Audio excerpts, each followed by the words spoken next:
Did you hear that horrible, sexist, misogynist speech that Chiefs kicker Harrison Butker gave? Or, by contrast, did you hear that wonderful, uplifting speech that admonished family and traditional marriage that Harrison Butker gave?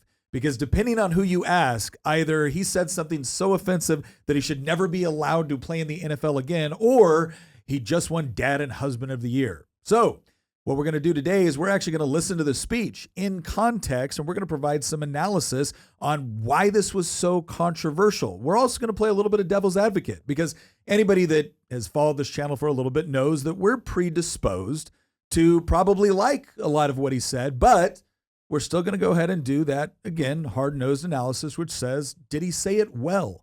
All of that and more coming up on this episode of Making the Argument. Now, if our producers, Hamilton, the good Hamilton, the one that doesn't like central banking, was here, he would tell you to go into the show notes and check out our community page, because a lot of the ideas that we get for our episodes come from our online community. So you can go in there, sign up for Circle, and be a part of that discussion online. We would certainly appreciate it. Also, if you are watching and you happen to like what we say or think maybe it's worth listening to, maybe like, maybe subscribe, no pressure, not a hard. We're not going to come find you if you don't, but we do appreciate it if you do. All right, as always, I'm your host, Nick Freitas. With me in the studio, my beautiful bride, Tina, Queen of the Bees. Hello, everyone. You Tina better be careful with the whole beautiful bride thing. I know. Well, misogynist. We brought Tina on. Like, I let Tina out of the kitchen to come and provide the female perspective today.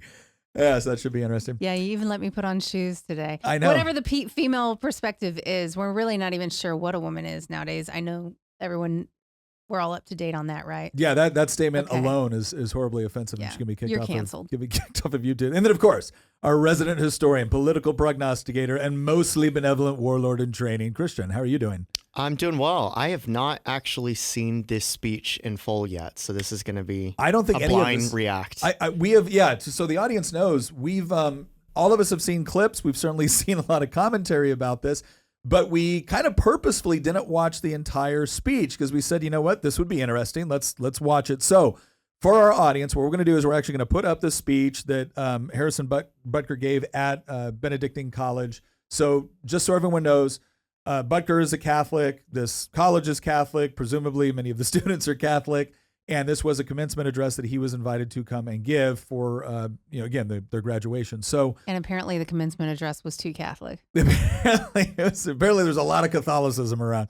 But again, what we're going to do is we're going to start playing this, and we've done this before, where you'll see we'll kind of stop the speech at various points, and we'll address some issues. We'll address some things that have come up, and then after that, we're also going to go into what some of the reactions were, both from the left and the right, on this, and we'll have a little bit of a discussion of what we think this actually means for the country and kind of the status of where we're at socially. So let's go ahead and get started with this thing and bring up this super duper controversial speech.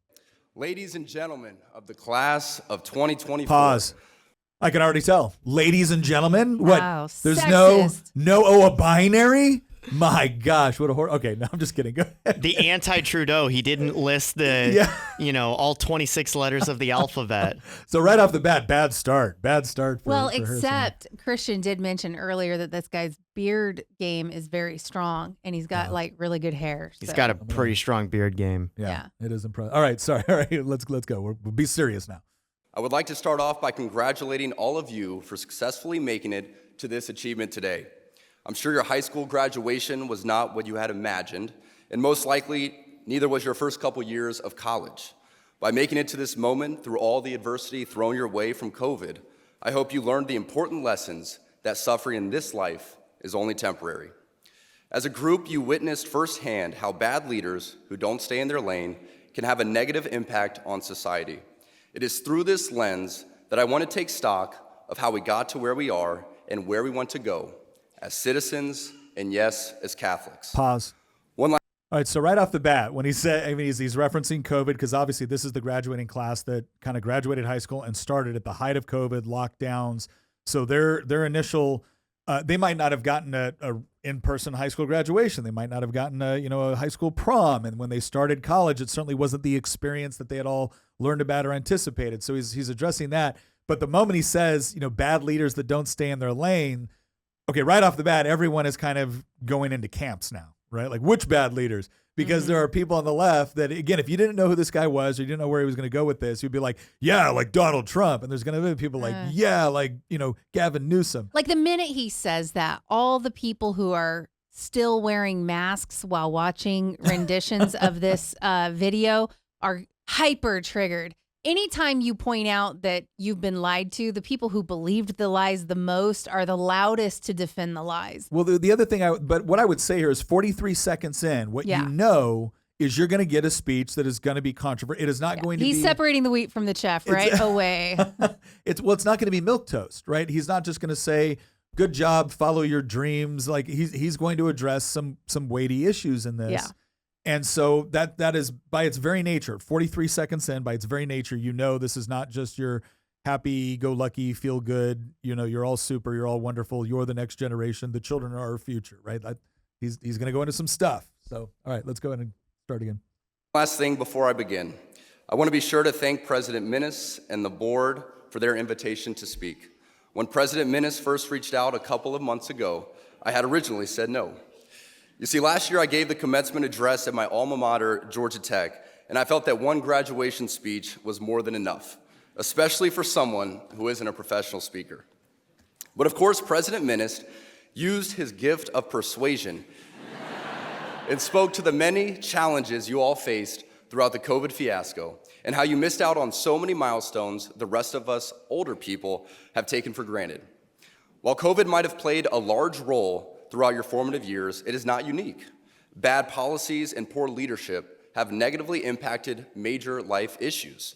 Things like abortion, IVF, surrogacy, euthanasia, as well as a growing support for degenerate cultural values in media, all stem from the pervasiveness of disorder. Pause. Holy crap. I love this guy. Oh my God. So it's that type of speech. Well, Okay, the other thing too, remember when we did that first pause, he said, we're going to address this as Catholics. So he is speaking to all of them as, hey, we are fellow Catholics at a Catholic institution. And everything he just said, I understand why people might not like it, but none of it's outside of like Catholic doctrine. I mean, right. He highlighted things that the world is holding up as their sort of golden calves at this point. I mean, these things are, sacraments in the world right now. All the things he mentioned. And, but the Catholic Church and biblically, Protestant as well, have very strong views about all of these things he listed. Well, and again, when you bring up the degenerate part, so when you say abortion, everyone like automatically assumes, okay, we're going into pro-life, abortion camps. When you say IVF, that's a little bit more, but that's a huge issue right now with surrogacy, and we'll talk about this a little bit later as well, because essentially with surrogacy and like in Virginia this year, they tried to set up a marketplace where brokers could make money to essentially facilitate the renting to rent of out wombs. Like that's and use people as a commodity again. And I thought we learned that lesson that you can't own people. I think it's going to be interesting when we look at some of the reactions to this, people bringing up, Handmaid's Tale. Like, dude, what do you think is going on? The people who can't conceive are going to be the ones making all the people who breed do this. So the Handmaid's Tale is going to go the opposite direction, in my opinion. So the degeneracy, that's the part where right off the bat, because everyone, when he says degeneracy, everyone is automatically thinking he's thinking about the drag queen story hour, kink and these parades and stuff like that. Like that's where everybody's mind's going, because it's like, if a Catholic says degeneracy, he's probably talking about X, Y, and Z. Now let's see. So let's go ahead. Our own nation is led by a man who publicly and proudly proclaims his Catholic faith, but at the same time is delusional enough to make the sign of the cross during a pro-abortion rally. He has been so vocal in his support for the murder of innocent babies that I'm sure to many people, it appears that you can be both Catholic and pro-choice. He is not alone. From the man behind the COVID lockdowns to the people pushing dangerous gender ideologies onto the youth of America, they all have a glaring thing in common. They are Catholic. This is an important reminder that being Catholic alone doesn't cut it. These are the sorts of things we are told in polite society to not bring up. You know, the difficult and unpleasant things. But if we are going to be men and women for this time in history, we need to stop pretending that the Church of Nice is a winning proposition. We must always speak and act in charity, but never mistake charity for cowardice. Pause. This guy is totally speaking my language. I love the fact that he used cowardice, because that's exactly what it is when a Catholic or a Protestant, for that matter, because when they're willing to totally cower to what the world wants and what the world says, and let that invade their, religion, it's it's the idea that, well, you're not allowed to talk about. I think this is always something that's bothered me for a while. It's like, well, you're not allowed to talk about, religion and polite society, or don't force your religious beliefs on me. Okay, but you're allowed to force your secular beliefs on me, right? Like, that's how this works. If I have a religious opposition to something, which I believe is generally rooted not only in truth, but the practical consequences of the action itself, right? It's not like I just believe in this because God said so, even though that would be sufficient. Yeah. I also believe in it because there's certain implications with respect to the sanctity of human life. And if you remove the sanctity of human life and you essentially make the value of life arbitrary based off of certain conditions, then I believe those conditions will change over time to accommodate whoever's in power. And the reason why I believe that is because I've cracked open a history book, right? So that's why I have concerns about this. And again, the people that are really furious about some of this, it's like, okay, and if he was saying this all from, the football field, I might understand why people were a little bit more incensed, like, hey, you're paid to kick the ball, not do this here. But again, he got invited to give a commencement address at a Catholic, university. And the other thing I appreciate here is this whole idea of, wait a second, this is not fair where one side of the world gets to say whatever they want, and it's supposed to be celebrated. And the moment you say, okay, well, now I'm going to say what I think is true, well, now you're supposed to shut up and sit down. Right. Like, no. Which is it? And he's absolutely right that we have this whole branch of, and it's especially bad, I would argue, within a lot of Protestant denominations right now, where you not only have Protestants saying things that are completely unscriptural or even like openly heretical, you have entire churches within the Protestant faith, which, again, once you become heretical, you're no longer, that's the way it works. So him calling out where it's like this whole idea of like the nice church, like, well, wait a second. Yet we are supposed to be loving. We're supposed to speak the truth in love. But the Church of Nice is not supposed to be a thing. Yeah. And nice originally do you know what nice actually used to mean was imbecile? It was ignorance originally. Really? Yes. I'm not an expert on the nice is not the same word as kind. historiography of the English language. The only thing I can tell you is the reason why we have two different words to describe certain types of meats. Thank you, William the Conqueror. I really appreciate that he brought up that the Church of Nice is part of the reason we're where we are. Yeah. Because as I've told you before on this show, actually, and off camera as well, like the hour is late. And we've known each other for like over a dozen years, and I don't think either of us understood that we would get to this point so quickly. But I mean, just look around and look at what's going on within our culture. I was up late last night, like I usually am, and I was tweeting something about like, it really feels like as a young conservative, and I'm about the same age as this guy. He's turning 29 this year. I just turned 30, so I'm a year older than him, which, man, that makes me feel weird that I'm older than NFL players now. But, I was tweeting something last night that as a young conservative or young-ish conservative, it really does feel like at times that like we just live in an age of disillusion, that like everything that is true and beautiful and worthy of defending is just being dissolved away right now. And there's reasons why that feels, and it's not just that it feels that way. I think that there's objective truth behind that statement, that it's true, that that's what's happening. And I really think that part of the reason is because we have been told for so long that acceptance and tolerance and love and that is the pinnacle of what you should aspire to. It's this mentality, and Rudyard actually talks about this quite often. He doesn't call it the Church of Nice like Harrison does here, but I think there's something to be said about as Christians and as conservatives, and certainly if you merge those two together, there's increasingly over the past couple of years been this introspection that, you know what, tolerance of evil is not a virtue. It's certainly not a Christian virtue. No. And I think we've been lied to for quite a long time that it is. Well, I think that, can I I just think chime in? that's true. I think the other thing too that again that is important to me here is that everyone that's like, how dare he say this? It's like, wait a second. If someone was saying the exact opposite, it would be you speak your truth. You speak what gives you self-actualization. You go out there and you do it, and everyone else should be willing to listen to you, even if they don't agree, and they don't even allow you to not agree anymore. Okay, so why can't he go out and speak his truth? Like, why can't he do that? And it is he's a not double allowed. standard. I do want to go right back to the nice thing again, because I did make a statement, and I want to make sure that Yeah. Okay, so the word origin, 500 years ago when nice was first used in English, it meant foolish or stupid. And so it came from the early French, from the Latin nescus or nescius, meaning ignorant. Wow. And so it's kind of interesting that he used Church of Nice, because there is an element of stupidity and ignorance that is being force-fed people in our society today. Yeah. Well, like I said, tolerance of evil I don't think is a virtue. No, let's All go right. ahead and go. It is safe to say that over the past few years, I've gained quite the reputation for speaking my mind.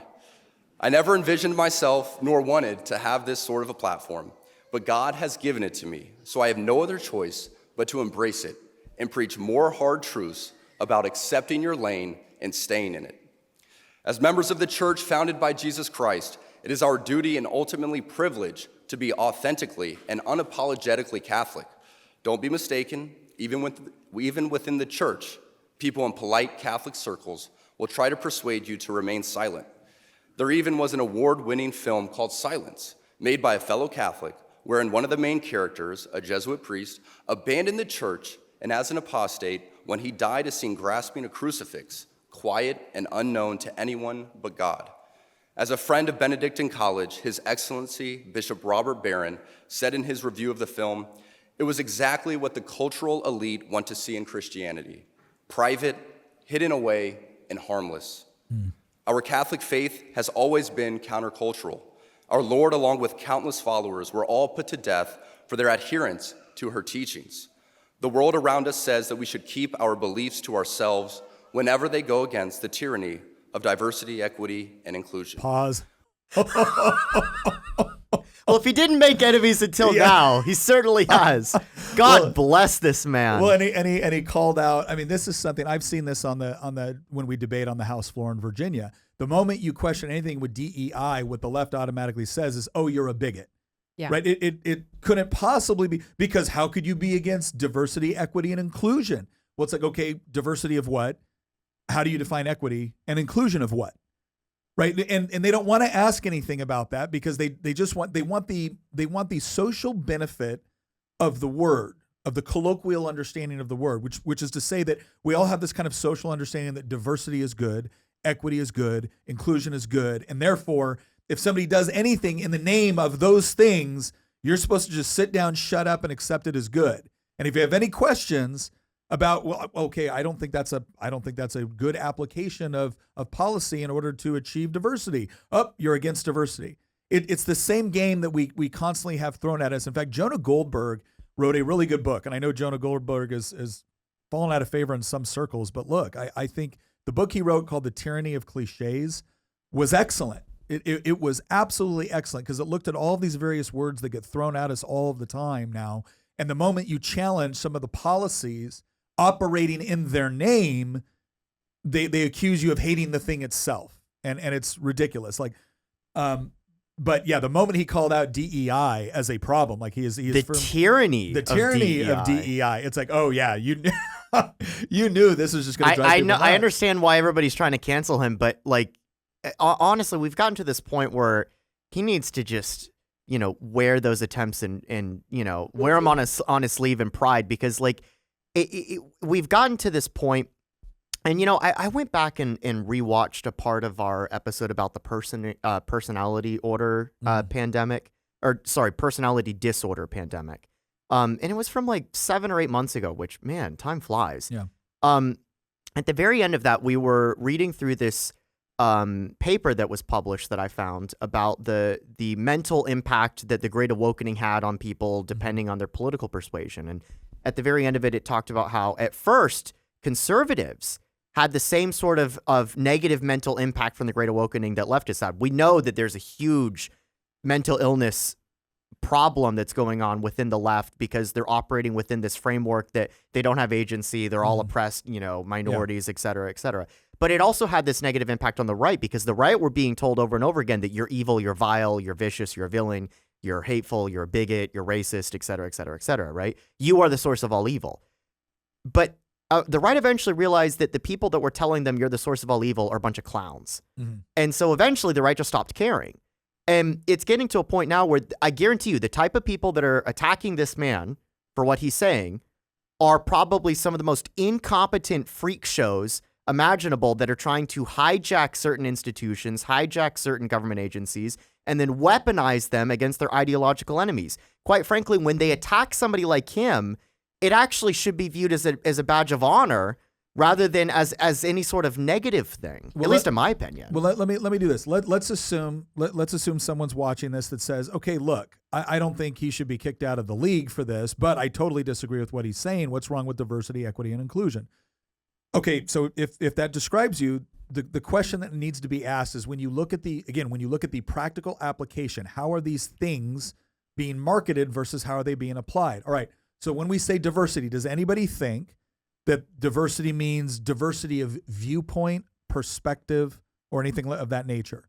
And the attitude is, well, only if it falls within certain categories, right? Only if it falls within certain categories, and it turns out those categories always tend to be fostered by left-leaning ideology, right? Because they certainly don't want his diversity of thought. What he just said is certainly a break away from what you would hear on a typical college campus, which means it represents a diversity of thought and perspective on a particular topic. Okay, good. So they're going to welcome it, right?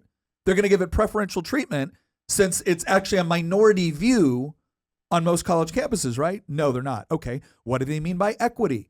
Well, we usually accuse them of you want equality of outcomes. They would say, no, we want equality of opportunity. Okay, well then how do you achieve equality of opportunity? You got to take over here, you got to give over here. And then here's the big question. How do you actually know that your equity, your equality of opportunity is paid off? Well, if you look at it there, then they always judge whether or not it works by equality of outcome.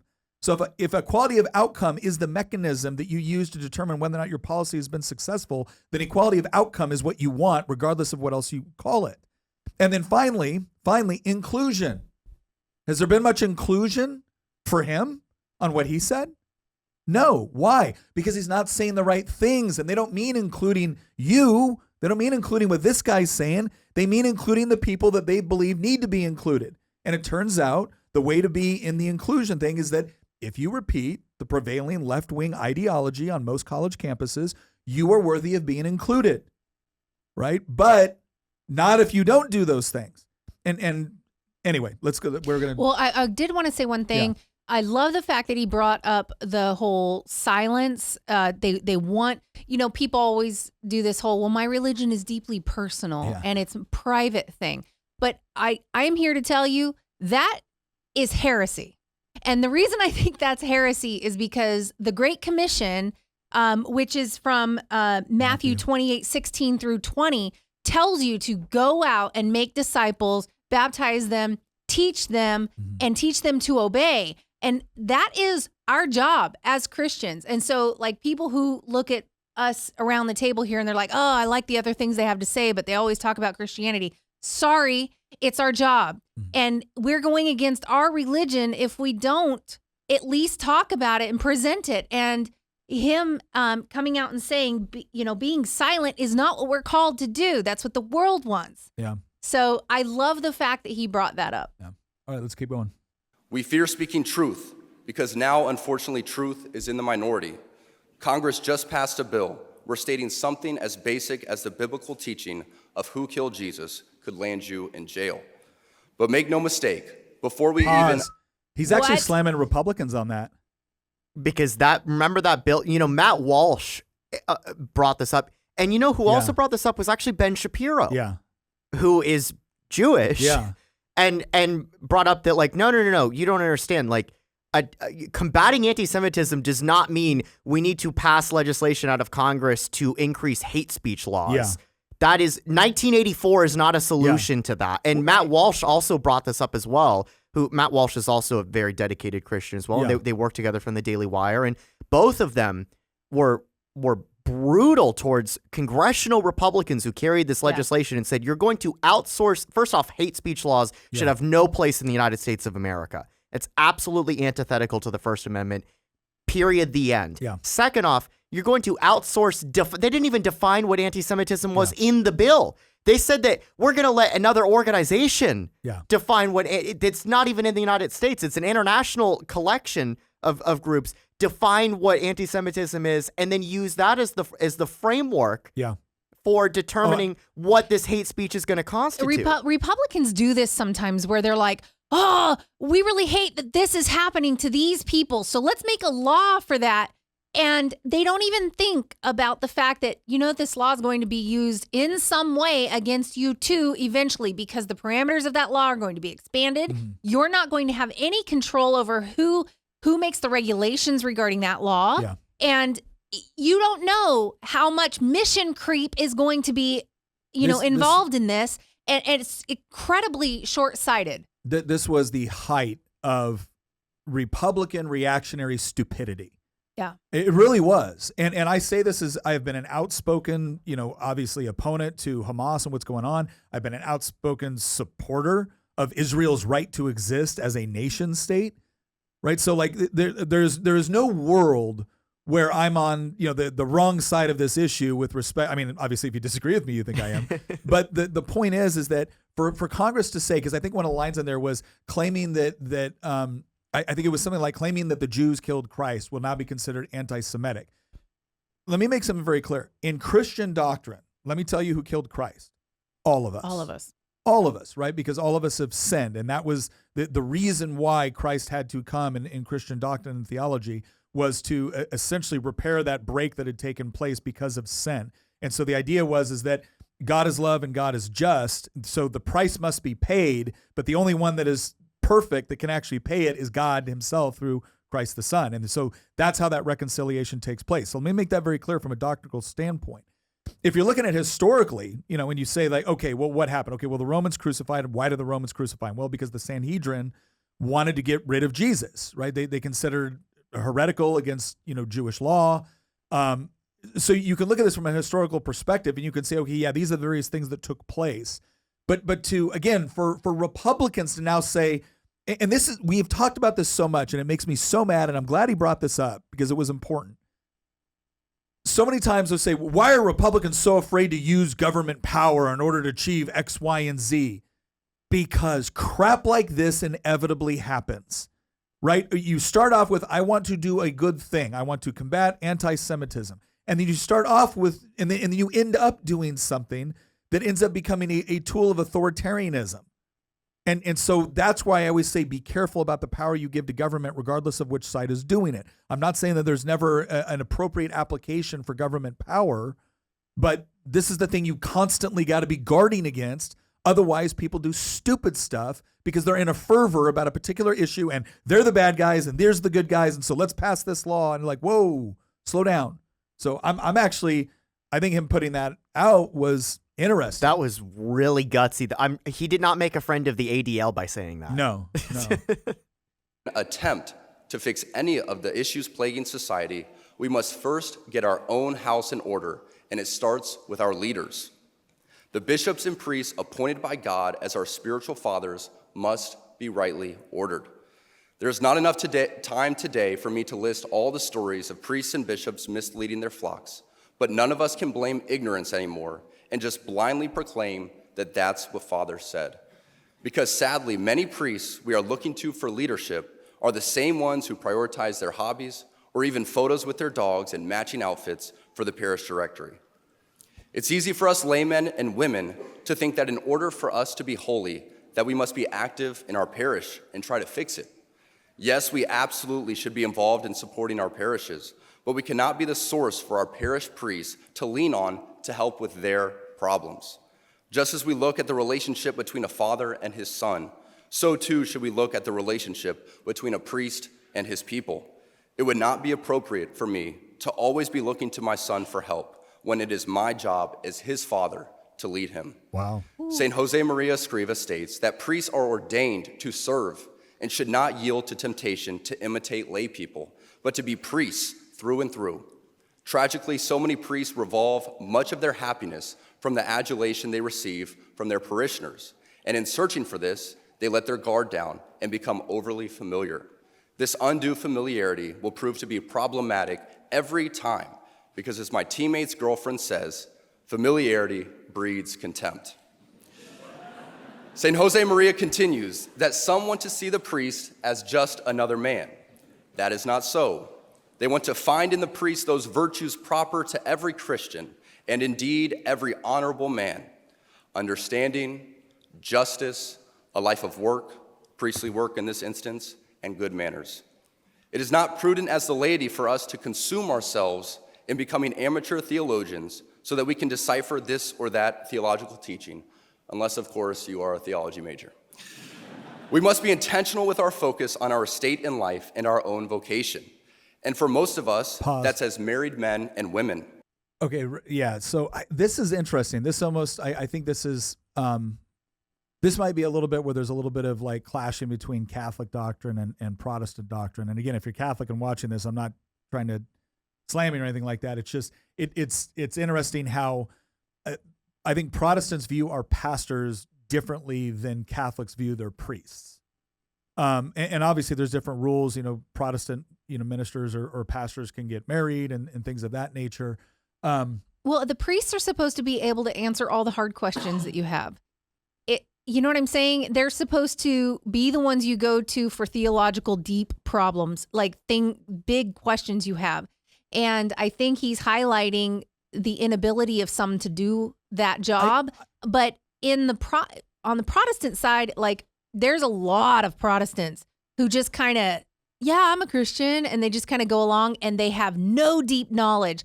But really, I mean, the idea that we're not supposed to be like deeply trying to rightly divide the word, to me, I don't know if I agree with that. Well, and that's the thing is I think we're supposed to be digging deep. Well, and again, I go back to, Christian theology, the be like the Bereans, right? Where the Bereans would hear your message and then immediately go home and check it against scripture. Right. And so that's the part where I don't want to misrepresent what he's saying, but I'm letting people know that from what I just heard, I would take a little bit of umbrage with that, where it's like, I understand that the priest has a role to play and that I'm not trying to play the priest's role. But by the same token, I also don't think that my understanding of my faith should be so dependent upon a priest to where, because even it's true. Well, wait a second. Even right there, when he's calling out those priests, he's saying, "Hey, you're not doing what you're supposed to be doing." Okay, well, where did you get that knowledge? You got that knowledge from Scripture. Right? Okay, so he was not calling out the parishioner. No, he was calling out the priest for being. So this wasn't he wasn't telling parishioners that you're not supposed to be doing all of this, shame on you. He was saying that priests, you should not depend on them to be doing that. You need to have that.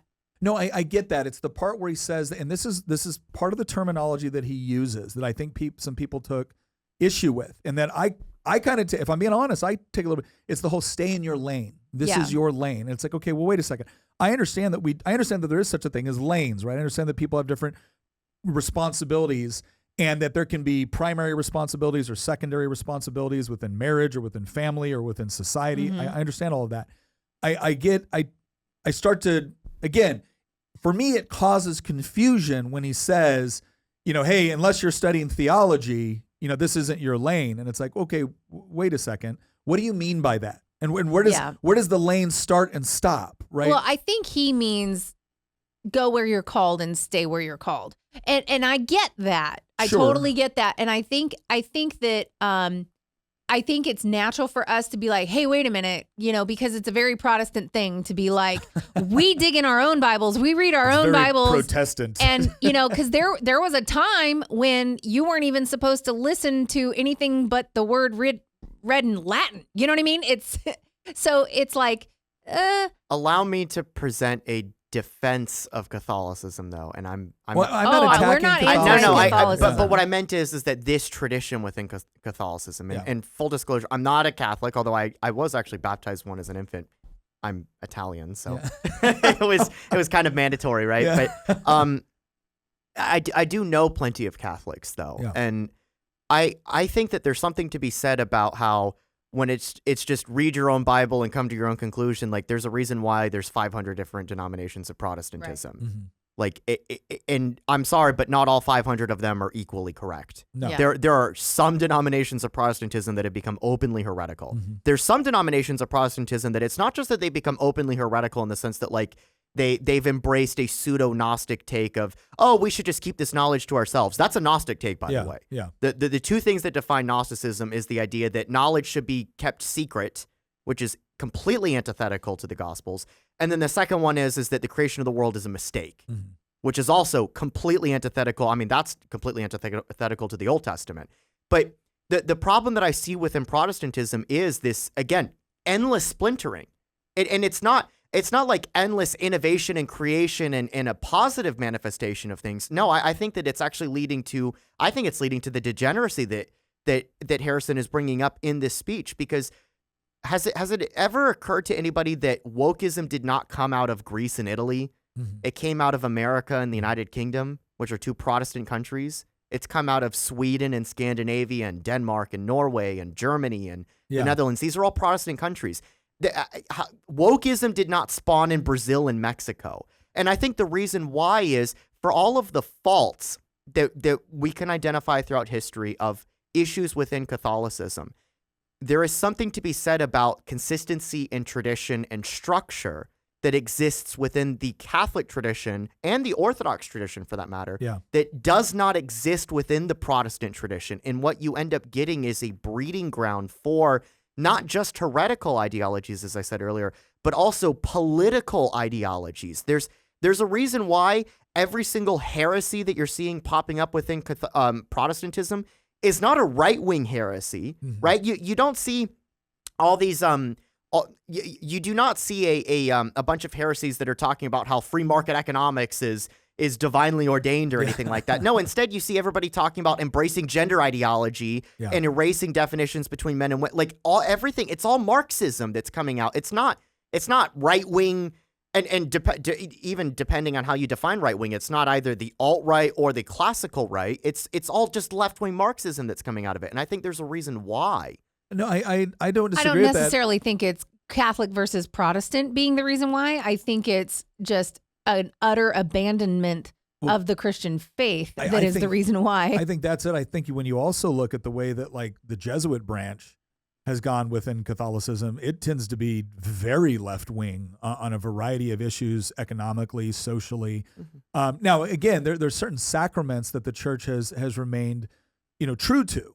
But you're starting to see certain priests and whatnot either be quiet or even back away from some of that. There's been some current concerns with respect to Pope Benedict and some of the comments he's made. Now, I will say this. I do believe that there's been a lot of things that he said that have either been taken wildly out of context or the press have tried to use for their own purposes. By the same token, one of the things that we talk about on the show is how do you discuss things in a way to avoid confusion and to make sure that what you mean, what you intend to say is properly understood. So I'm not trashing what he says here. I'm not trashing the Catholic Church. I am saying that I think that part of the way he worded that, again, when I heard it, I was like, wait a second.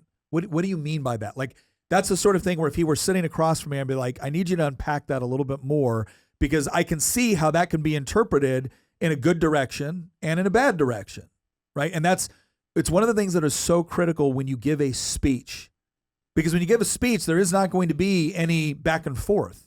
That's one of the reasons why, like, one of my beefs with Nick sometimes when he gives a speech is that you will lay a ton of groundwork and kind of define your terms before you launch into like the meat of the argument.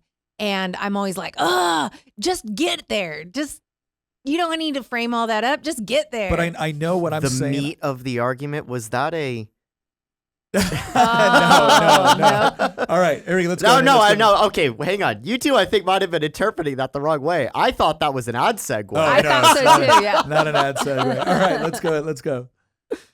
Still, we have so many great resources at our fingertips that it doesn't take long to find traditional and timeless teachings that haven't been ambiguously reworded for our times. Plus, there are still many good and holy priests, and it's up to us to seek them out.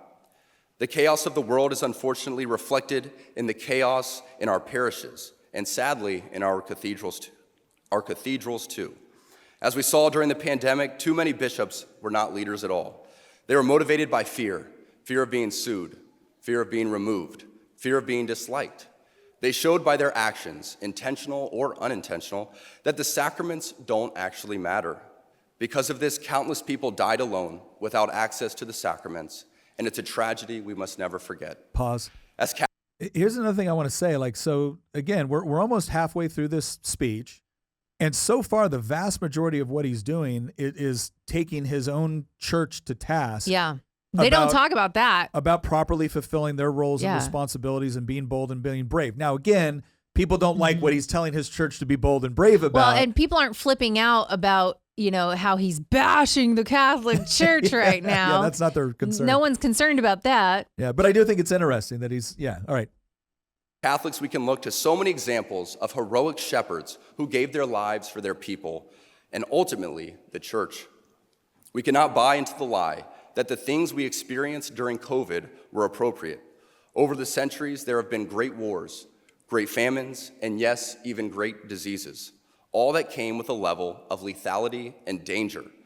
But in each of those examples, church leaders leaned into their vocations and ensured that their people received the sacraments. Great saints like St. Damien of Malachi, who knew the dangers of his ministry, stayed for 11 years as a spiritual leader to the leper colonies of Hawaii. His heroism is looked at today as something set apart and unique, when ideally, it should not be unique at all. For as a father loves his child, so a shepherd should love his spiritual children too. That goes even more so for our bishops, these men who are present-day apostles. Our bishops once had adoring crowds of people kissing their rings and taking in their every word, but now relegate themselves to a position of inconsequential existence.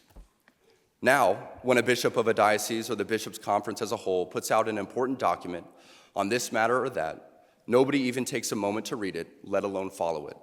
No. Today, our shepherds are far more concerned with keeping the doors open to the chancery than they are with saying the difficult stuff out loud.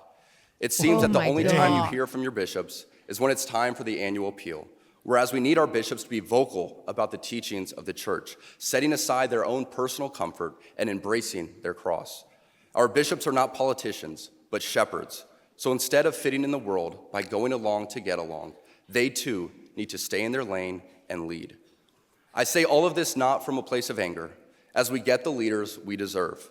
But this does make me reflect on staying in my lane and focusing on my own vocation and how I can be a better father and husband and live in the world, but not be of it. Focusing on my vocation while praying and fasting for these men will do more for the church than me complaining about her leaders. Pause. So he's about to segue into the part where I think most people he's about to segue into the part where I think most people took issue with it. But I think it's incredible that the very thing he focused on is personal responsibility. So he's identified problems and he's identified what he thinks should be done. And then he's talking about this whole idea of staying in your lane. We've talked about this a lot too, where it's like, why do you focus so much on things that you can't control when if you focused on the things that you could within your own family, you would actually probably create the sort of culture and society that would solve the problems that you're trying to address. Right. And so you don't ignore the problems that are going on, but you focus on the avenues most available to you for which you have the most control in order to actually bring about the change that you want to see. And what's so important about that is that he's starting this segue with his personal responsibility, and he talks about his vocation. And he didn't mention football, did he? He talks about his vocation as a husband and a father. Yep. So right off the bat, he's laying the groundwork that he sees his primary role not as place kicker for the Kansas City Chiefs, yes, but as a husband and a father. Because, the world, and he's probably going to go into this, but the world has fed us this idea that raising up the next generation is not the most important thing. The most important thing will be whatever you accomplish in your career. Yeah. And that's it. You're making your mark on the world, not with a legacy of children or a legacy of people who, are productive and members of society. No, it's whatever you did, you made a big impact. You're going to discover the cure to cancer, or you're going to, the idea is to, make a big impact and change the world. And you to have changed it, not through your legacy of children, but through whatever one thing that you did career-wise. Let's go ahead. Because there seems to be so much confusion coming from our leaders, there needs to be concrete examples for people to look to in places like Benedictine, a little Kansas college built high on a bluff above the Missouri River, are showing the world how an ordered, Christ-centered existence is the recipe for success. You need to look no further than the examples all around this campus, where over the past 20 years, enrollment has doubled, construction and revitalization are a constant part of life, and people, the students, the faculty and staff, are thriving. This didn't happen by chance. In a deliberate movement to embrace traditional Catholic values, Benedictine has gone from just another liberal arts school with nothing to set it apart to a thriving beacon of light and a reminder to us all that when you embrace tradition, success, worldly and spiritual, will follow. I am certain the reporters at the AP could not have imagined that their attempt to rebuke and embarrass places and people like those here at Benedictine wouldn't be met with anger, but instead met with excitement and pride. Pause. Not that is, I think this is one of the things I love the most about this speech is that it's this whole idea that don't say anything, don't do anything that's gonna draw the ire of the culture, right? That's gonna draw the ire of Hollywood or politicians or the mainstream media.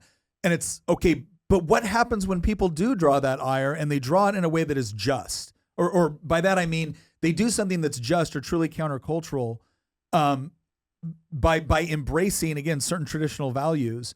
The response may be a lot of hatred on Twitter, but when your enrollment doubles, it means that people are looking for someone to have the courage to have the courage of their convictions, to stand by it. And again, it's what I love about this. I can't tell you, I gave 2 commencement addresses last Friday to high school graduations, right, for homeschooling groups. And one of the big things I impressed upon those students is one of these days, a lot of the people around, a lot of your peers in other walks of life, they're going to find out sooner or later that they've been fed a lie. They're going to find out. And at that point, they're not going to be concerned about what the experts told them, what the politicians told them, what Hollywood told them, because that's who they were listening to. That's who got them into this mess. Instead, what they're going to do is they're going to look around for who has got their stuff together, who somehow managed to navigate this chaos and do it with peace and success, with respect to their families, with respect to their relationships. Who did it? And they're going to see you. Right? They're going to see you. That's going to be one of the biggest impacts you have on your culture, is by embracing the things that you know to be true and then living it out effectively when everybody else bought into the lie. Because they're going to feel betrayed. When I did what all the experts were saying. Yeah, and it didn't work, did it? Mm-hmm. And yet this guy that didn't do any of it, this girl that didn't do any of it, they did the opposite of it, and they're happy and successful and have peace. That's going to be huge. Yeah, he brought up the AP not being happy with them or what. Yeah. And it just kind of reminds me that, there are times when you will end up have some kind of scathing article written about you or whatever. And we'll be like, well, it's WAPO. Who cares? Whatever it is. Yeah. Or it's like, hey guys, let's share this because look who hates me. This is awesome. I love that these people hate me because it's the right people hating you. Yeah. That's what I was trying to get to earlier when I was talking about our old episode on the personality disorder pandemic, that at first conservatives were worried when they were being ridiculed and maligned and attacked and villainized by these people. But eventually they realized that they were being villainized by clowns. And you do not care about the opinion of somebody like that. The AP stands in that mold because they're part of they're an element of one of many organizations that are part of those institutions that have been hijacked by the left and have become weaponized against anybody who's not on the left. And it's gotten to a point where, I'm sorry, but they've lost their luster. The attacks have It's the old it's statement, that quote. It's the Your quote, boos like, mean nothing. I've seen what made you cheer. Yeah. What was that from? It was like a cartoon. It was funny, but I mean, the other quote, and Jonam actually told me this when I met him and when I was in the UK getting my master's graduation for the first time. Jonam's a member of our community. And he told me that, you can call me a villain all you want, but, I might be a villain in your story, but you're a clown in mine. And I think there's something to be said about that, how, I'm sorry, we've gotten to a point now where when the AP writes some scathing rebuke of you, who cares? It's the AP. Yeah. When the Washington Post or New York Times do the same thing, who cares? When, same thing when it comes to Hollywood or any of these institutions. We've talked at length about this, and it's actually a good thing that we've gotten to this point, because the only way that we can get through this mess is if we stop granting legitimacy to those institutions and those individuals who hate us. Yeah, I get asked all the time. Sometimes I get asked by my colleagues, "Oh, hey, the press is looking for somebody to talk on this. Would you be willing to go out and talk on it?" I'm like, "Why me?" And like, "Well, we just think you'll do a good job." I'm like, "I don't talk to the press." I'm like, well, why? I'm like, because it gives them legitimacy, right? I can go right now. I can hold up my phone, go on Instagram, go on Facebook, go on Twitter, go whatever, and tell people exactly what I think about something, and hundreds of thousands of people will see it. Hundreds of thousands of people will see it. The moment I go out and I talk to a reporter, no matter what I say, they're going to clip what I said the way they want it heard, the way they want it understood, not the way I wanted it understood, right? They're going to put their own spin on it and then put it out there. And then what they're going to go around and say is, well, we talked to them. We let them have their say. So I'm now adding legitimacy to a hit job by participating. So my answer is I don't participate anymore because I don't need to. It's not as if I need them to get my message or thoughts or ideas out to people. I can do that myself. And that's the part that I think is so important about understanding that sometimes going out and there are times where it is perfectly appropriate and good, and I would say beneficial to sit down and definitely have conversations with people who don't agree with you, that might have a different perspective, and sit down and have a civil discussion. But more and more when I talk to the press, it's like I know what this is, and so I don't do it anymore because, again, they're not there to fully understand my perspective and to convey my perspective in an honest manner to their readers. They're only there to use whatever snippet they can get of what I said in an attempt to discredit and mock what I believe. Why would I help them do that? And yet, I cannot tell you how it's still the traditional, well, we got to go out and say something or else the only message that'll get out is what the other side is saying. That is the only message that's going to get out with what they're saying. Like you're helping to give the illusion that there's another side of this conversation in that article, but they're not actually conveying that. The good news is that the next generation of political leaders that are going to emerge on the right are going to be in the same mold as you when it comes to how to treat certain elements of the press. Yeah. Where the type of graduates that he's speaking to, the ones that will go into politics, and it's not just if they're Catholics, if they're just conservatives in general.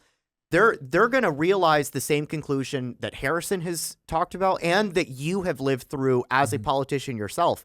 The current generation of Republican leadership, we need to get a press release to the New York Times or Washington Post, like once those people retire or get defeated in primaries, like once they're gone one way or another, the next generation of Republican leaders, I think, are going to realize, again, these institutions that have been hijacked and weaponized against us, we don't need to cater to them. They're the enemy, actually. We should not be giving them any sort of credibility or advantage because they're just going to, there's no scenario in which they present anything in a positive light about us. Yeah. The last thing that I want to bring up in here, and we haven't talked about it, but it needs to be brought up, that he's mentioned is the tradition element. Yeah. There is something to be said. And first off, we need to define tradition. If we define tradition, and I don't know if he's going to or if he would agree, but if we define tradition as that which is oriented towards the divine, towards God, and that which is eternal and true no matter how many people believe in it, right? Because right now, what we would call tradition is not popular right now. Mm-hmm. Traditional views when it comes to things like the family, gender roles, man's place in society, your responsibility as a man and woman, your responsibility as a Christian. Those things are not popular. I would not say a majority of the public believes in those things, but I would say that they're true. I would say that when you practice them, that they actually carry tangible benefits. And so if we were to define tradition, and I'm just doing it for myself, I think other people might have different definitions, but if you were to define tradition as that which is true no matter how many people believe in it, and it's related to a lifestyle, it's related to how you should carry yourself in the world, I'm sorry, part of the reason that we're in the mess right now is because we've abandoned those traditions, we've abandoned those truths, we've abandoned those roles and responsibilities. And I think that those roles and responsibilities, it's not tradition if it's just if mankind just comes up with it. I think that ultimately the foundation of tradition has to come from something beyond just, well, I said so, and I'm in a position of power. I think that most traditions, and certainly Catholics would agree with this, that most of their traditions, they would argue, are divinely inspired. They're not just mankind came up with these rules and regulations. They're not just social constructs. They're not just social constructs. So here's what I would say. I disagree with that a little bit. I think that's the way he means it, because when he's talking about traditional, he's talking about traditional within a Catholic context. And so, yes, I think that I think the definition you just gave for traditional in the context in which he's talking about it, that probably matches up perfectly. So how would you define it? I think tradition, like just as a word, is not necessarily a positive or a negative in and of itself. I think it depends entirely on the context. So I would say tradition is just something, it is a practice, perspective that has been carried on throughout generations. So a tradition can be bad, a tradition can be good. But what makes it traditional is that there's some connection with that particular thought process or action which is connected to the past and has lasted for generations to where it has become common practice. Okay, I see. The last thing that I want to bring up then to maybe find some common ground here is that I think it's totally true that like some of these other terms, DEI being a good example, tradition divorced from any sort of context is just a word. Yeah. That means a connection to some sort of past activity. I think that what Harrison is getting at when he talks about tradition is that, because he's also talking about when you actually apply it, hopefully the fruits of it will indicate that there's truth behind it. Yeah. So for example, the Carthaginians had a tradition of child sacrifice. Mm-hmm. That is not a tradition that I want to be replicating. Yeah. Right? The Aztecs had a tradition of human sacrifice, not just child sacrifice. That is not a tradition that I, spoiler alert, I'm actually rooting for the Spanish in that situation when it comes to ending. So have you seen the meme? Sorry, but the human sacrifices will stop. Yeah. So I think that, yes, I totally agree with you, Nick, that tradition can just simply mean that which you're inheriting from, your forefathers or those who came before you within a certain community. But I think that there's a difference between a negative tradition, a self-destructive tradition, because you could argue nowadays there's an LGBTQ tradition, there's a feminist tradition, there's an intersectional tradition, there's certainly a Marxist tradition. Mm-hmm. Those are not good things. I think that what Harrison's getting at is that there's a certain set of ways that you should be conducting yourself in the world, and certainly as a Christian, and from his point of view, certainly as a Catholic, that when you follow those patterns, it will produce positive results. That is the tradition that I think that he's speaking to, and he thinks that the reason that it is correct is in the fruits of exercising those patterns and behaviors. Yeah, I would argue traditions tend to be successful because societies, generation after generation, have perceived some sort of positive benefit from the results. Now, you can say that, okay, the tradition of slavery. Well, yeah, certain people, the people that were enslaving certainly perceived a positive, manifestation of that. That didn't make it morally correct. I think what he's talking about, and again, if you think about this through the context of he is speaking to Catholic students at a Catholic commencement address, then when he uses the word tradition, they're all automatically thinking Catholic tradition, Catholic teaching on these appropriate roles. If you're not thinking about it from that perspective, and this is another thing I think is interesting, that people like to claim that they're the most empathetic about understanding other people's plights and perspectives, sometimes ignore it when it's not leading to conclusions they want. You can disagree with everything he is saying right now and still come to the conclusion, as some have, right, that, look, I don't agree with Catholic tradition, but I understand why he's advocating for Catholic tradition, and that shouldn't be seen as horribly shocking. Again, especially when he's doing it at a Catholic institution, right? He didn't stop the football game and say, hey, everybody, I'm going to exposit some Catholic traditions right now on the field, right? He's doing it at a Catholic commencement address. All right, let's go ahead and we got to get through this thing. So The deadly sin sort of pride that has an entire month dedicated to it, but the true God-centered pride. Can we go back just oh, like yeah, 10 go seconds? back a little. Because We were not expecting that. oh, my gosh, yeah. Anger, but instead met with excitement and pride. Not the deadly sin sort of pride that has an entire month dedicated to it, but the true God-centered pride that is cooperating with the Holy Ghost to glorify Him. Pause. Oh, my God. I'm in love with this speech. Can I just tell you? Wow. By the Oh way, my God. that's what I meant by tradition. I think Yeah. part of the reason that we are in the clown world that we are currently in Yeah. is because there are certain, and when I say traditions, I don't mean Pride Month tradition. Yeah. Right? There are certain traditions that we have utterly abandoned because we think that we're divorced from the past. We don't need it.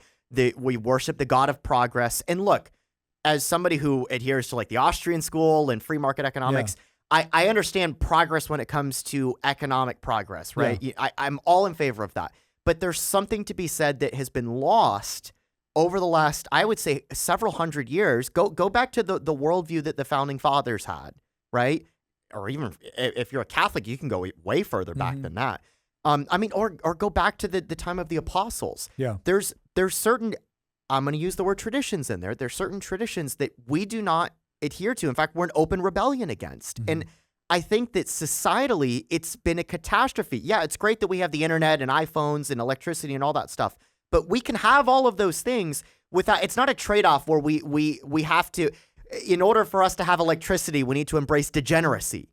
That is not what the trade-off is. And I feel like that we've been sold a lie that we have to accept that. And I don't think that as conservatives, I think we're starting to get to a point where we're questioning, no, we don't need to accepting things that are absolutely untrue. We've been sold a bill of goods that the only way that we can get progress economically is if we accept, Lisa Thomas swimming with Riley Gaines. And I utterly reject that. I utterly reject that from a Christian worldview. I utterly reject it from a conservative worldview. And you know what? I also utterly reject it from a free market worldview because I don't think that the only way that you can get free markets is if you embrace all these other things that are categorically not true. But here's what I would say. There's going to be a lot of people that look at that and say, he just said that the LGBTQ lifestyle is sinful. And the answer to that is yes. If you are a Bible-believing Christian, if you're a Bible-believing Catholic, you do believe. And here's the other thing. Now, here's the other part that people need to understand.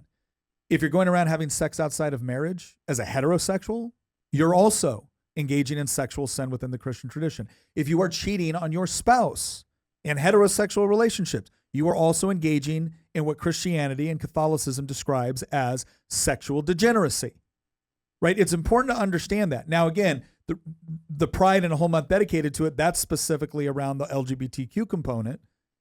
But here's the other thing people need to understand. There's two ways to view this. You can view this as he's just being a horrible, evil, mean, intolerant person. If you believe Christian doctrine, and I do, and someone is engaging in behavior that you believe is harmful to them, both spiritually and practically, telling them, well, it's okay, you do you, is not acceptable for us.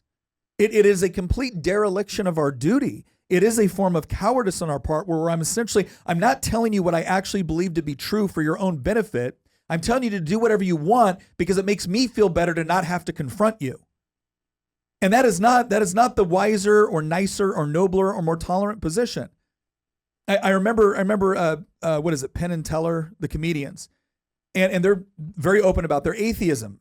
Very open about their atheism. And he said, a guy came up to me after the show and said, I love your comedy. I just wanted to give you this Bible because I do care about you. I do care about your soul.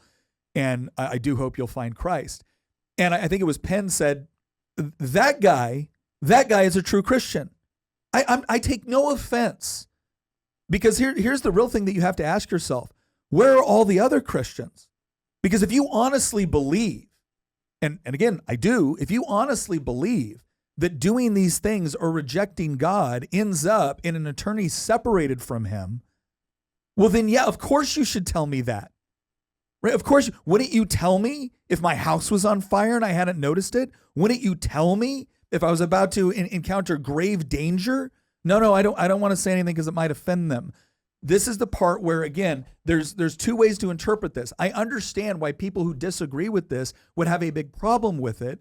But again, if you want to suggest that you are just so good at understanding other people's perspectives, then understand the perspective of a Christian, of a Catholic, which tells somebody who is engaging in a lifestyle which we believe to be sinful, is harmful to you physically and spiritually, and we don't want that to happen to you. We don't want the negative consequences to happen. You can look at us and say, I disagree, I'm going to do what I want. You are free to do that. We have no right to use physical force or coercion to compel you to believe what we believe, but to suggest to us that it is inappropriate, evil, or mean, and that's the only possible interpretation of our standpoint by telling you what we believe to be true, is to display a complete lack of perspective for what the other person is trying to do. You're just automatically, it makes you feel good to assume that they can have nothing but negative intentions, so you assign that to them and then dismiss what they say. All the while claiming everybody else is unwilling to understand your perspective or listen to you. And it's just ridiculous. But all right, let's go. I find it so fascinating that this guy is the youngest of millennials. He was born in 1995. That's like the cutoff year. And he's saying this type of stuff. That actually gives me a little bit of hope, to be honest. Yeah. Reading that article now shared all over the world, we see that in the complete surrender of self and a turning towards Christ, you will find happiness. Right here in a little town in Kansas, we find many inspiring lay people using their talents. President Minnis, Dr. Swafford, and Dr. Zimmerer are a few great examples right here on this very campus that will keep the light of Christ burning bright for generations to come. Being locked in with your vocation and staying in your lane is going to be the surest way for you to find true happiness and peace in this life.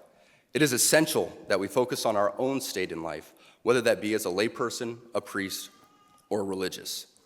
Ladies and gentlemen of the class of 2024, you are sitting at the edge of the rest of your lives.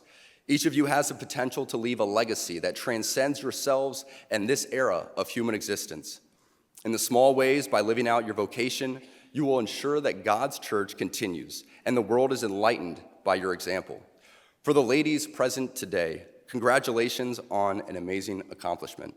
You should be proud of all that you have achieved to this point in your young lives. I want to speak directly to you briefly because I think it is you, the women, who have had the most diabolical lies told to you. How many of you are sitting here now about to cross this stage and are thinking about all the promotions and titles you are going to get in your career? Some of you may go on to lead successful careers in the world, but I would venture to guess that the majority of you are most excited about your marriage and the children you will bring into this world. Pause. I can tell you. So there you go. That's the part that's probably been clipped the most and that has just infuriated people. But I'm going to go with Bill Maher on this one. Bill Maher listened to that same quote and said, okay, so what he said was, many of you are going to go on to have careers, you can do all these things, but the majority of you are probably the most excited about getting married and having kids. Okay, can I just say real quick, I've had career ambitions. Served in the military, was a Green Beret, went to combat, have owned a business, have been elected to office. Let me tell you right now what I am most excited about in my life and was back then too. Can I guess? Getting married and having kids. Getting married and having kids, I always knew from the beginning was going to give me the greatest sense of meaning and purpose, far more so than getting a tab that says Special Forces or a tab that says Ranger. Did I like those things? Yes. Do I regret doing those things? Absolutely not. But you can do all of those things and fail. You can do all of those things and fail at the husband and father. And it's like, no, you want it all. You want all of the above. And, my answer to that is like, I remember thinking to myself, like, always thinking about who am I going to marry? How many kids am I going to have? Like, it was always on my mind as a young girl. And it's on most girls' minds. But here's the thing is that the world has been telling them, you shouldn't just want that. That there's a problem. You're thinking so small if that's all you want out of life. And this idea that your children really aren't the most important thing you'll ever do in your life. Raising your children. And you know what? I have to say is like, if they aren't the most, if raising your kids is not the most important thing to you in your life, you're probably failing at it. I was going to guess earlier that, let me guess, the most important thing to you was being a politician. No, but that was the joke, obviously. Yeah, I feel like people will look to something else as where they get their meaning when they know they are screwing up parenthood big time and they feel guilty about it. So they cope by being like, well, I mean, I just wasn't really cut out for this part or whatever. And like, ooh, it would just drive me nuts to have to stay home with a kid and blah, blah, blah. Well, then why'd you have them? You're going to just dump them off at somewhere else. Why in the world did you decide to check that box? I need that accessory. No, your kids are not an accessory. They are the most important thing. Relationships are the most important thing. Like, I look back and I'm like, the best choice I ever made in my life was marrying Nick. And then the second best was having our kids. And I would even venture to say one of the worst decisions I ever made was going, okay, we're done having kids. I look back and I feel bad about deciding that now. Let me offer up a reason why I think so many people look at being a wife and a mother as they almost degrade it, even if they don't intentionally do so. And the reason why is I think in their minds, anybody can do it. And you know what? Technically, they're right. Oh, anybody can. They're right. They're right. Check off that box, right? Technically, they're right. If a woman wants to get married and have kids, the odds that she will be able to do so are incredibly high, right? Incredibly high. Far, far higher than becoming the CEO of a particular company or becoming the prized lawyer within a firm or becoming a senator or whatever else it is. You want to be a wife and a mother, you can be, right? You can do it. You can do it. That doesn't mean you do it well. Yeah. And this is the biggest thing that I think gets lost in this entire conversation is that, yes, technically getting married is as simple as saying, I do. And having kids is as simple as having sex and then not aborting them in most cases, right? That's it. That's all it takes to do that. There you go. Wife, mother, husband, father. That's it. Unless you want to do it right. If you want to do it right, now all of a sudden you're actually building legacy in the rest of civilization and the next generation. So to do it right takes an incredible amount of time, effort, dedication, love, compassion, intelligence. And that's the part that we miss. It's like, no, wife, mother, husband, father. Oh, that wasn't that difficult, right? Anybody could do it. You could do it at 16, right? You could do it at 16 with no education, with no ambition, and with no real effort, unless you want to do it right. Yeah. And then it takes a healthy dose of all of those things. And that's what I think is missing here is that we need to get back to this idea of explaining. We're not just talking about saying I do and having a kid. We're talking about building what is essentially the foundation of human civilization. And when you put it about in those terms, and when you talk about what that means with respect to the commitment and what it means with respect to developing your own capabilities in order to make sure that you do that well, well, now we're talking about something different entirely. And unfortunately, we don't talk about that as a vocation. We just talk about it as something that happens at a ceremony and in the bedroom. And when he talks about it as a vocation, he's talking about something entirely different. And he didn't just say that for the girls. And that's what kills me is these women act like he singled out women and told women to do something that he didn't tell himself to do. Well, earlier in his speech, he didn't even bring up his vocation as being a football player. His vocation was husband, father. Yeah. So let's go ahead and here. Now we're in the meat of what made everyone mad, along with the other stuff. But go ahead. Tell you that my beautiful wife, Isabel, would be the first to say that her life truly started when she began living her vocation as a wife and as a mother. I'm on this stage today and able to be the man I am because I have a wife who leans into her vocation. I'm beyond blessed with the many talents God has given me, but it cannot be overstated that all of my success is made possible because a girl I met in band class back in middle school would convert to the faith, become my wife, and embrace one of the most important titles of all, homemaker. Pause. There's a couple things here where if you are looking at it from this worldview, everything you just heard is wonderful and beautiful. You can see him getting choked up. Like Yeah. he is feeling this passion. This is a man who loves and adores his wife.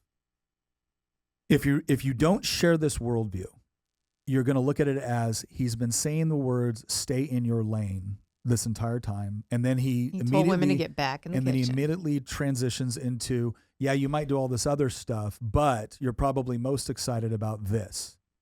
Now, if you don't share this worldview, if this is confusing to you, and what you see is a bunch of women that have worked very, very hard throughout college in order to presumably develop economic capabilities, which they will then go out and compete within a particular vocation within the economy, you could interpret this as, well, what he's actually saying is you wasted your time because really what you needed to do was just be a wife and a mother.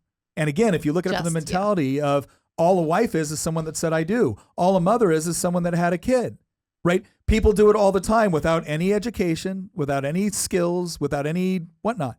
Okay, but did they do it well? The other thing that I think, and again, he means this as a compliment to his wife, but he's talking about his own experiences with respect to his career and how beneficial she was to it.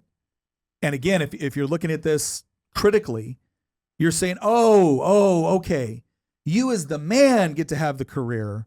And yeah, you're giving your wife props because she embraced a role which allowed you to pursue that, right? But if she wanted to do that, then it's not reciprocated. So she had to sacrifice, blah blah blah. And again, if you want to critically analyze that, and you don't share this worldview, that's the conclusion you could potentially come to. Can I point out another little piece here? He used the word homemaker, and homemaker has become such a dirty word in society. A homemaker, it's like synonymous with a housekeeper. Oh, this is the cook and this is the housekeeper. But a homemaker is very different. And if you're looking at this from a Christian worldview, someone who makes a home, makes a place a home. I mean,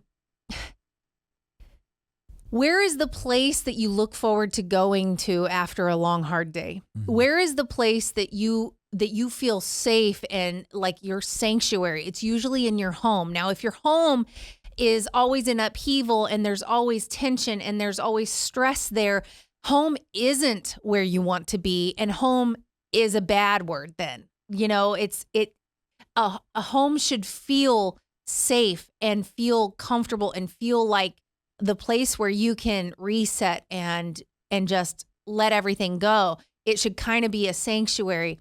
And if to you home is just a big pile of angst and strife, and there's a lot of strife in your home and the whole deal, you're not going to want to go there. And so somebody who makes somewhere a home, like turns a house into a home, it's not just that this is where your family lives. It's that you make this the place everyone can retreat to and feel safe.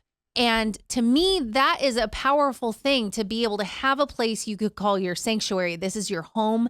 And I feel like I heard a woman say one time that, she sees her job as being peace for her husband, because and oftentimes it goes the other way too, and being peace for her kids. You face the world in all these different ways. There's always trials that you're facing, but home should be where you can come and you can feel nurtured and you can feel loved. And the idea that we are devaluing that quality, to me, is really sad, because I think a lot of people are missing that. A lot of people don't understand that kind of peace. I think it contributes to all the mental illness that people have now, is that they have been deprived of home, the feeling of home. They have a house, they have family there. It may or may not be a pleasant environment. They probably avoid it.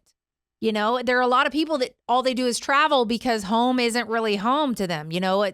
So I feel like being a homemaker means something different to a lot of people with a Christian worldview. And there are plenty of people with a Christian worldview who don't realize that should be our view on how to make a home. It's not about cooking and cleaning and doing laundry and, all of that. It's about making a peaceful retreat for your family. So I was born and raised in Northern California, left it right out of high school to join the military, Fort Benning, Georgia, then Fort Bragg, North Carolina, Schofield Barracks, Hawaii, back to Fort Bragg, North Carolina, then over to Fort Lewis, Washington, spent time in other places, then moved here to Virginia. And now where we live in Virginia is the longest place I have ever consistently lived as an adult. And someone was asking me, like, well, what do you consider to be like your hometown? I said, wherever Tina is. Yeah, my home is wherever Tina is. And that is the difference with respect to, building a home and everything that is possible of entailing when it is done right. And that is difficult. That is not something to just be dismissed as, again, a place. It's an entire feeling. It is a sanctuary. And so, yeah, I think there's a big distinction there. If there's any critique I would give him here, it would be the understanding that your speech is going to be broadcast out beyond your current audience. And he talks about not being a public speaker and not, this isn't his gig. One of the things I learned very quickly is whatever I say to a group, if it's recorded, is going to be shown to a variety of people that you might not have intended it for, or that you just never anticipated would watch it, and they're going to put their own spin on it. And that doesn't mean you don't say it. No, it doesn't mean you don't say it. Like but go into it knowing it's going to get shared everywhere. And again, there's going to be a lot of people that think I'm just, I'm being picky here. I'm giving into the woke mob or whatnot. I'm not. If I wanted this message to be understood by somebody that didn't share my worldview, I probably would have spent a little bit more time talking about how it is incredible and it is a positive thing that women can now engage in career paths and choose to do things that previously were denied to them just by virtue of being a woman. That was not correct. That was not correct. That was not a just way to organize society. But in the process of doing so, we have somehow relegated the concept of homemaker, of truly building what a home is, and the important role that it plays within society, and the meaning and purpose that it gives to people. We somehow relegated that. We decided to denigrate that in order to uplift this. And not only do I not think that was correct, I think it's actually been horribly degrading or horribly degrading to the people that have chosen something that is truly important. And sometimes when we get so enamored with the new, it causes us to, again, give a diminished perspective to the traditional. And admonishing people to say, look, this is an incredibly noble vocation. I think it needs to be said. But again, he's talking to a Catholic audience that he probably thought would understood and receive what he was saying in the manner in which he wanted it to be received. Right. And there's a massive amount of pressure on women nowadays to have the kid, do your little bit of leave, and then get back to work because you need to financially help provide. And get back to work or you don't have a whole lot of value. And it's like, this is not how it was meant to be. You're paying somebody else to do the vocation, and I get it. Some people a lot of people are in a situation where they can't make ends meet unless they both work. And that's really unfortunate, but you got to agree that it's not ideal. Well, ideal is somebody raises your kids that is either you or your spouse, like whoever family raises those children. Well, I think it's also important to understand that, like within the Christian worldview and within Christian doctrine, is absolutely nothing inappropriate, wrong, or unbiblical about a woman working outside of the home, having a career, there's nothing unbiblical about that. If you read Proverbs 31, Which Tina always tells me, she goes, that's a really intimidating woman. It to me. is. But if you I don't read- feel like I meet those requirements, you know? I mean- Most women don't feel like they could meet those requirements. Well, I think all of us look at the requirements for what men should do, what husbands should do, what fathers should do, what women should do, what wives should do, what mothers should do, and from the biblical standpoint, are intimidated by it because it is Yeah. an incredibly high standard. But I think it's important to understand that when you look at that description again within the Christian worldview, which we share, it is not this idea of this kind of lowly subservient No, position. she's industrious. To the man. She's industrious and she's active and she builds up her home. And it's not just the home, it is the economic component. Everything. So I want people to understand that the caricature of what Christians believe about this has unfortunately gained a predominant place in society. And part of that is our fault, right? Part of that is the fault of Christians who have not always done a great job of explaining exactly what we mean, what we believe, and within the proper context. But Yeah. all right, let's go. And we got to get through the rest of this. I keep saying it. Oh, Massive applause. I don't hear any boos. That always gets cut out of the clip. Massive applause.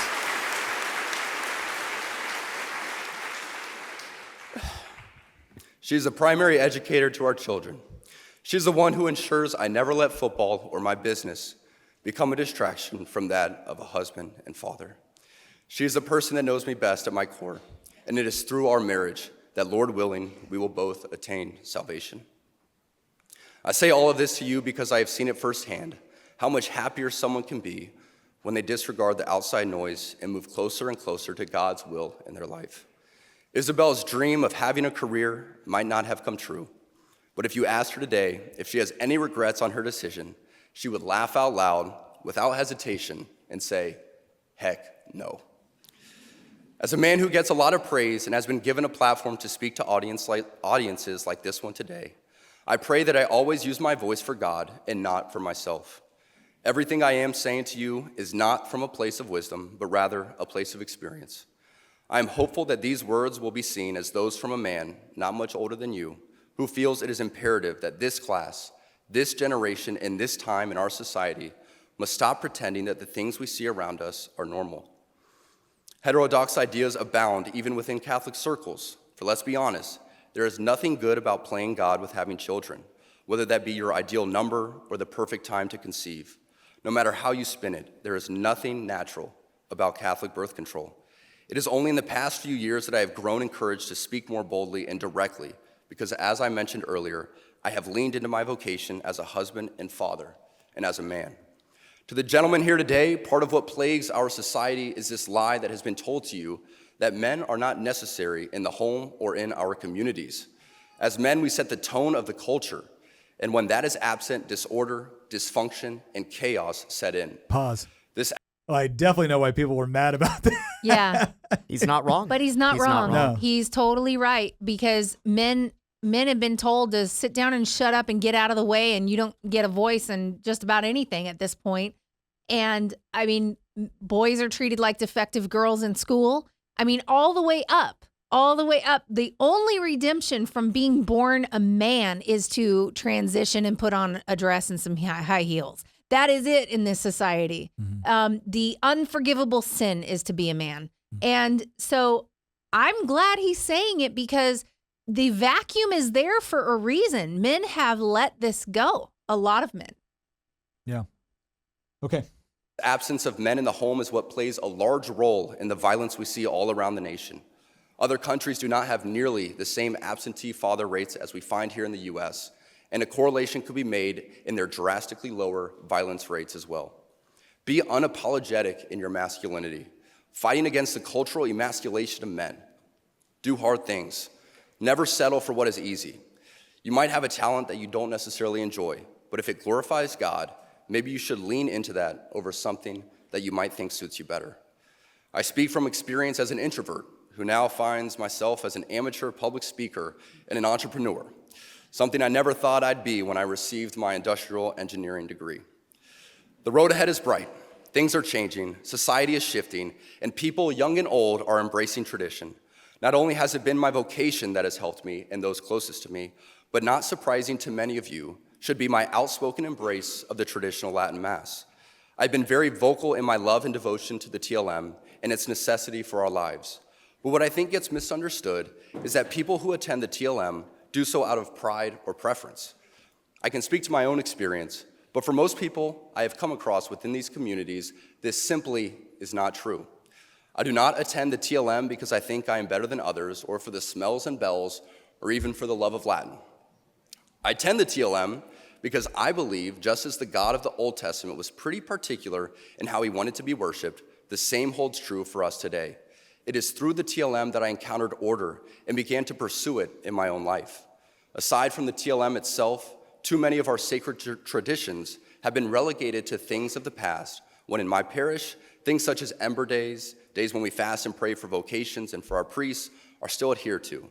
The TLM is so essential that I would challenge each of you to pick a place to move where it is readily available.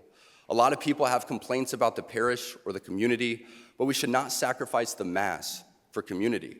I prioritize the TLM even if the parish isn't beautiful, the priest isn't great, or the community isn't amazing. I still go to the TLM because I believe the holy sacrifice of the Mass is more important than anything else.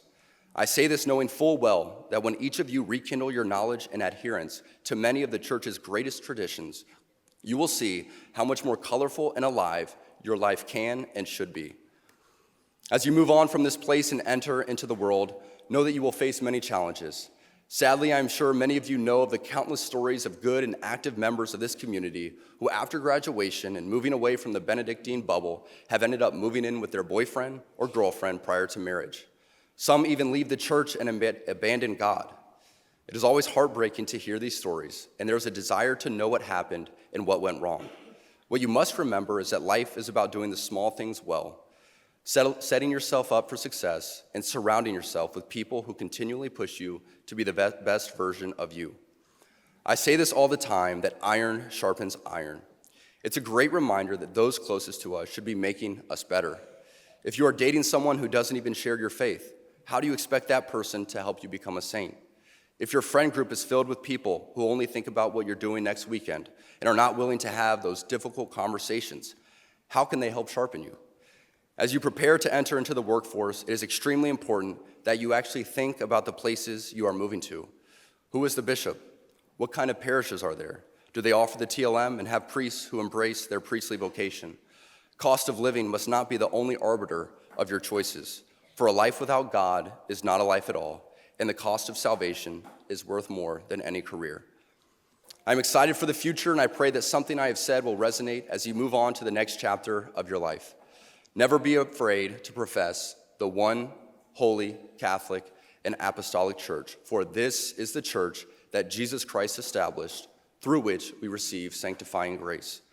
I know that my message today had a little less fluff than is expected for these speeches, but I believe that this audience and this venue is the best place to speak openly and honestly about who we are and where we all want to go, which is heaven. I thank God for Benedictine College and for the example it provides to the world. I thank God for men like President Minnis who are doing their part for the kingdom. Come to find out, you can have an authentically Catholic college and a thriving football program.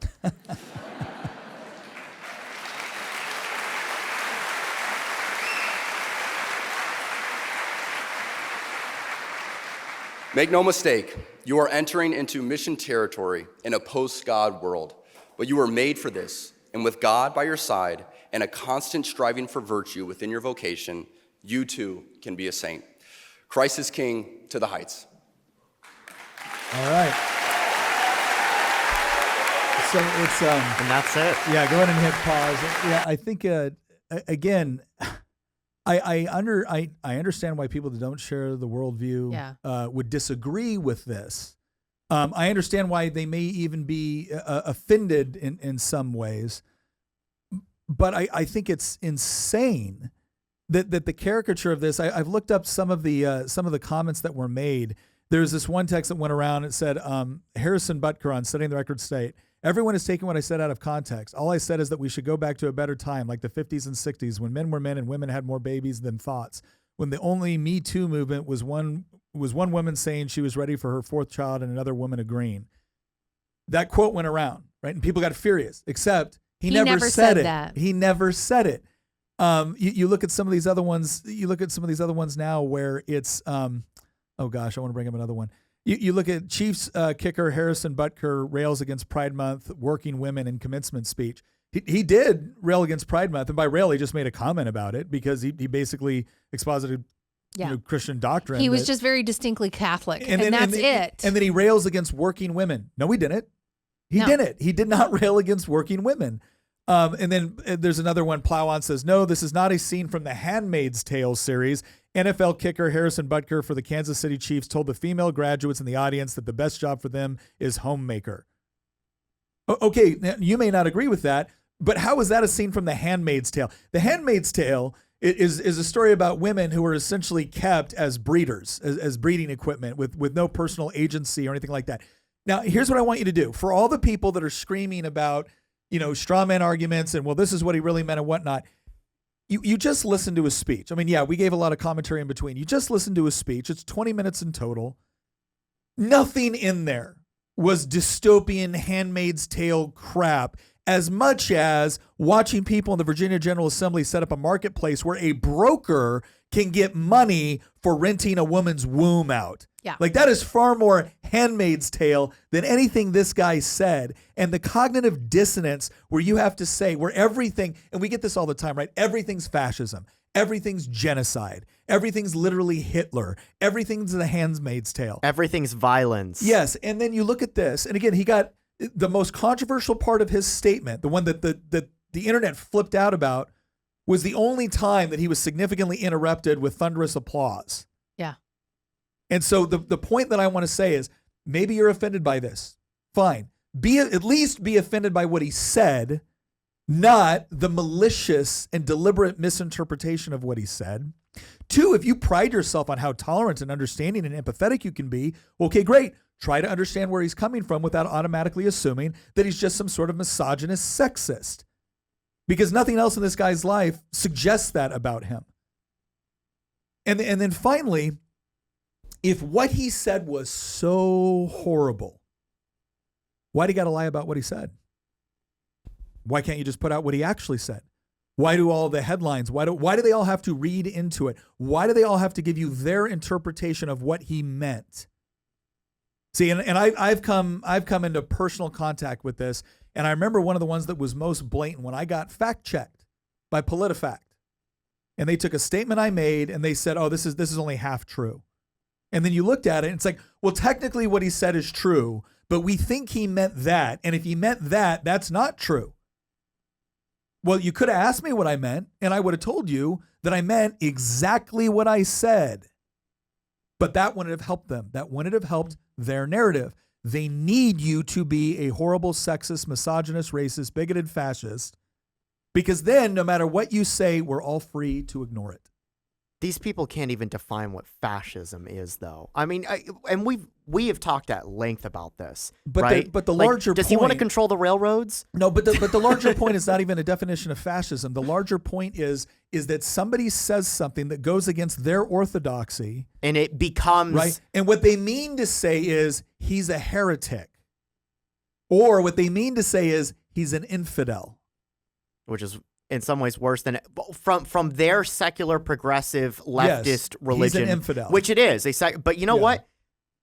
Call me infidel all day long, baby. I don't really care. It gets back to what we were talking about earlier. That some people are upset at what he said. Okay, who cares? Yeah.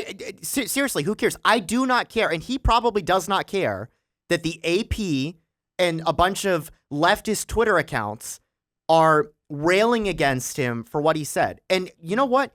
I really wish that we had more conservatives and more Christians and more Catholics and more people on the right in general that had that mindset, that unapologetically said the truth and said it in a way where it's not, I don't want to walk on eggshells. I don't really care anymore whether or not I offend you. I'm sorry, but the same people that are publishing things about how kink belongs at Pride and how we need Drag Queen Story Hour and we need to expose minors to sexually explicit materials, and quite frankly, are pushing grooming. I'm sorry, I don't really care if I offend you anymore at this point. And the same people that are going out there trying to erase things like biology, that are trying to erase things that until 5 minutes ago, everybody was on the same page about. They're in open rebellion against everything. They're in open rebellion against the laws of physics, against biology, let alone against God. I mean, they're in rebellion against that. They're in rebellion against reality itself. And I'm supposed to be worried about whether or not I'm offending you? First off, the second, you've already shown me what happens when you take power. And if these people had their way, we would all be lined up against a wall. We've seen it, what happens in countries like Russia, like China, like Korea, like Vietnam, like Cuba, when these type of people, or at least the people that they enable, because obviously it's not like every journalist for the AP is a Maoist. But you know what? Every single journalist for the AP provides cover for the type of people that lead to those type of things. It goes back to what Jordan Peterson was saying in his first interview, the famous one with Kathy Newman, where Kathy Newman viciously attacked him and said, so you're saying that trans activists are the same thing as Maoists? And he said, no, I am saying that the argumentation, the thought process of those people is what leads to Maoism. And so, no, it's not the same thing as saying they are Maoists. But you know what? Their worldview and the thought process and the argumentation leads to those type of atrocities. And guess what? I'm not going to be offended anymore. I'm not going to be worried about upsetting those type of people, about offending those type of people. And we desperately need more people on the right, more conservatives, more Christians to do what he did. No, look, I'll sum it up with this. I think it's important that people effectively communicate their values and what they believe in a way to where a broad audience can understand it. And by that, I mean a broad audience of people that are willing to reasonably interpret what you said and to not assume evil intention if you haven't indicated that you have evil intention. And I feel like that's what he did here. And the reason why it's met with such animosity in the first place is because I think the vast majority of people didn't hear what he had to say, certainly didn't hear what he had to say in context. What they heard is what everybody else said he had to say. And everybody that was interpreting, again, many of them engage in deliberate, malicious misinterpretation. Because that's what they need. They need you angry, and they need you to know that whatever this guy said or whatever you thought of him before, he's a horrible, evil, misogynist, sexist. So therefore, anything he says is beyond the pale. It cannot be listened to. It cannot be understood. That perspective is off limits, right? The rules of tolerance will not allow it. The rules of inclusion will not allow it. And here's what I'll finish with this. I try to make sure that I can be understood by anybody who's willing to reasonably interpret what I say. Tina and I, we've had this discussion before in our marriage when we have our own discussions, which is to say that I am not responsible for understanding what you meant to say. I'm only responsible for reasonably interpreting what you did. And that does include context. That should include context. By the same token, offense is not a substitute for an argument. And if the truth offends you, then there's absolutely no way I can say it in a way that you will not be offended. Does that mean the truth must now be sacrificed to your sensibilities? And if so, would you allow that for me? If we must sacrifice truth in order to accommodate your sensibilities, well, then I want you to sacrifice your truth to accommodate my sensibilities. Is that acceptable? If the answer is no, then we all know the sort of game that is being played. And it is one where they can beat you, abuse you, lie about you, or do whatever you want. Why? Because you're the infidel. You've gone against their orthodoxy. And so now you must be shunned. And that's it. And if you're going to tell me that, okay, well, wait a second, give me an opportunity to try to explain it in a way that you can at least understand, that we can civilly disagree and then live and let live. That's not acceptable to that ideology. You will be made to care and you will be made to comply. And if you don't, they're coming after you. And at some point, you have to have the courage to say, I have done what I can as much as it is within my ability to live in peace.